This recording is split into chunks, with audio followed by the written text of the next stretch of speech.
आज चाहिँ मैले यो धेरै पछि सबैले मन पराइदिनु भएको टमाटरको अचार बनाएको थियो। त्यसैको रेसिपी भिडियो। पहिला सुरु प्यानमा तेल तताउने अनि तेल तातिसकेपछि यसरी आधा गरेर काटेको टमाटर एड गर्ने अनि छोपेर पाक्न राखिदिने। 3-4 मिनेट पछाडि यसमा केलाएको यो लसुन एड गर्ने, यसलाई पनि छोपेर पाक्न राखिदिने। टमाटर र लसुन पाकुन्जेल यता टिमुर पनि पिस्ने अनि त्यसलाई साइडमा राखिदिने। अनि टमाटर पनि पाक्यो उता चिम्टाले मजाले यसको छाला निकाल्ने। त्यसपछि मिक्सिङ बोलमा सबै सामानहरू एड गर्ने।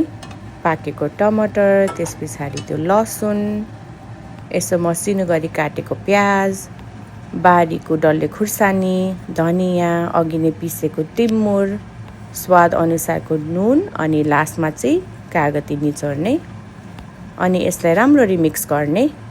मसिनमा टमेटो ब्लेन्ड गरेको भन्दा यसरी हातैले मुछेको एकदमै मिठो हुन्छ। त्यसपछि तपाईको छिट्टो मिठो टमाटरको अचार पनि रेडी भयो। हजुरहरू पनि ट्राई गर्नुहोला।